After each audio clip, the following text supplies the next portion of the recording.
So the houses that did survive, have you heard that the mayor is now forcing them to leave the homes that were not burnt down? Here's the proof. This Lahaina shit is insane. I have a friend who lost his home. He lost everything. But this isn't for him. This is somebody else by him. They didn't lose their home, but they're about to because the mayor is evicting the entire fucking building. Some of the only people that still had homes, and they're evicting them. They have 45 days. Pause to read why. This is from the fucking mayor. Read it. Chances are this landlord got paid off very well, and they have till September 31st to evacuate and vacate their homes and just get the fuck out, basically. They're welcome, it says, to leave before then. So these are the last people on this island in this little area that have a home still, and they're kicking them out of it. I hope this is the straw that breaks the camel's back for this whole fucking country. I know we all see what's going on. I know what we're talking about, what this is. We all see it. We all see it. This is just proof. I'm fucking... So what it says is that they're going to make it a command center, the apartment that survived.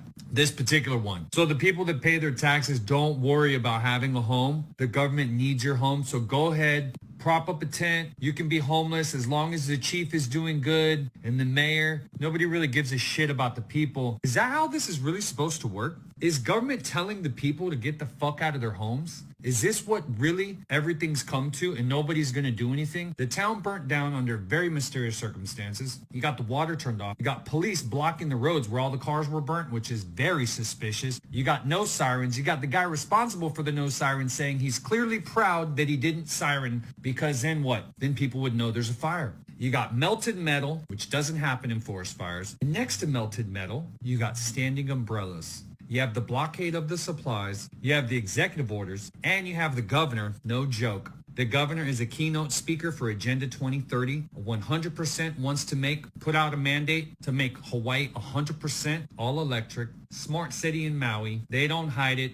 He literally says he's pushing Agenda 2030. Right here, you want to see? There's the governor already trying to acquire the land. Seems like they're doing it, right? Even if your house did stay up or your apartment stayed up, they're acquiring it. Here it is, Governor Josh Green, touting his sustainability accomplishments at the United Nations Economic and Social Council, which is taking place in New York City, July 12th through 19th. That just passed. The first state to mandate 100% renewable energy for electricity, said Governor Green. He's the keynote speaker at the United Nations. The speakers, as the governor is the keynote speaker. Governor Josh Green was the keynote speaker for the United Nations Agenda 2030. He literally says it, United Nations Agenda Sustainable Development for 2030. It's right there. These are the people they're bringing together. More than 40 presenters from around the world, and they're implementing the United Nations UN 2030. It's literally the Great Reset right here in Hawaii on Maui. You could see by everything playing out, they're not bullshitting, people. So it is up to you and it is up to me, and we the people. We have to say no. We have to step up and we have to stand up for Maui. A long time ago, Maui was stolen from the people and the monarch. It was taken over by businessmen. These businessmen were actually born. He was born here in Hawaii, but he came through Protestant missionaries. So missionaries, hate to tell everybody, missionary who became a lawyer, stole the land, used the military. A lot of people think the American government came over here and went and stole it. It's not what happened. Grover Cleveland was the president at the time when all this played out, and he said, hell no. He sent an investigation team out here, found out that it was illegally occupied, and he kicked their annexation down. They had to wait till the next president to get that stuff pushed through because there is an actual shadow government that runs the country. It's just the way it works. The proof is in the Federal Reserve Bank. For those of y'all have eyes to see, you can see how the Federal Reserve Bank enslaves everybody because they print up money and they make you pay it. The people back the Federal Reserve Bank through interest, through taxation. 100% illegal. Whole system set up this way. The corporations in America called Washington, D.C. has taken over everywhere because they have the same Federal Reserve Bank owners in every country. This is called debt slavery. Most people don't realize they're slaves without chains. Now you're starting to see that they're not playing and they're letting this chains show now. Get out of the property, burn it down, no siren, no water. They even cut the water off for the people. They literally are doing whatever they want and they think they're going to get away with it. But this time, They're not.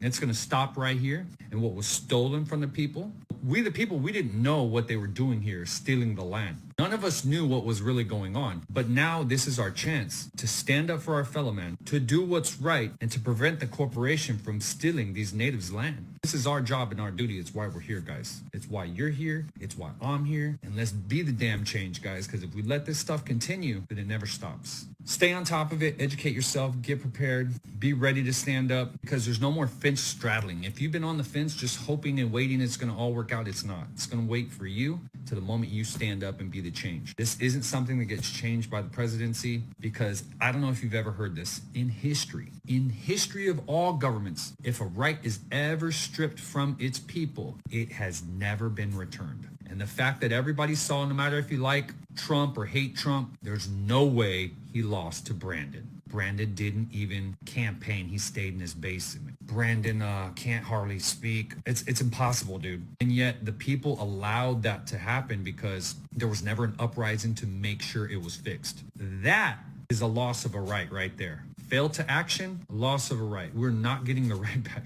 Like, the right is never coming back until we're like, no, we're taking this shit back. And it doesn't have to be ugly. It has to be unifying. The people have to come together, and that's literally all it takes. It takes one agenda, one accord, one people standing up together against these elite globalists like Governor Green and his Agenda 2030. That's what it takes, because they're not going to stop until we say so. So this is our job, guys. Be the change you want to see. Stay natural drive. I got two super important things. The second one's very important, so stay with me for a minute. But I was here during the Niki, 1992, when there was a massive, it just blew apart Kauai. But we took shelter. I was in the Marine Corps. I was working for a helicopter squadron. And after the hurricane passed, it was all hands on deck. And within hours, we mobilized multiple aircraft, including and we shipped out. We did sorties every day, 8, 10, 12 sorties a day, every day to Kauai, from Oahu to Kauai. We brought generators, we brought power, we bought buffaloes of water, we bought medicine, we brought doctors, we bought all kinds of stuff, and it never stopped for 2 months. We did not stop. My question is, where are the helicopters? Where's the military? What are they not doing? We're going to need... Why is it the locals that have to do everything, despite the National Guard? Why is it like Kai Lenny and Slater and all of these amazing people have to take matters into their own hands? The military should be here right now. We should be seeing loads and loads of helicopters dropping off. We need toilets. They're going to need hundreds, if not thousands, of toilets. It's unbelievable to me what is going on. And where is the military? Where are they? Why are they not flying here? Why are they not dropping off? We're going to need bulldozers. We're going to need the Seabees. I was in Kuwait, and we built an entire city. We built airfields in a matter of hours. We can do this, but we have to mobilize. I don't understand where everyone is. This is not like 1992. Where is everybody? Why do the locals have to do everything? And the second thing is, this is very important. If they're not going to do anything, the United States government and our military, not the National Guard, the military, if they're not going to do anything, the next question is, give these people back their land. Let them secede from the Union. Let them be their own country. It's what they wanted, sovereignty. I have been a guest here for 30 years. I am thankful every day to be able to surf these islands and live and go to the waterfalls and enjoy the aloha spirit. And these people, if you're not going to help them, give them back their country. And you know what? You can rent Hickam. You can rent Pearl Harbor. You can rent Kaneohe Bay, Schofield, Barbers Point. The list goes on. You could rent it. And in 5 years, this place will look like Qatar. It will be, every local will have $200,000 a month. Everything will be plated in gold, because this is the kingdom of Hawaii. This is a magical land. If you're not going to fix it, give it back to them. I don't get it. I don't understand what's going on. That's my 2 cents.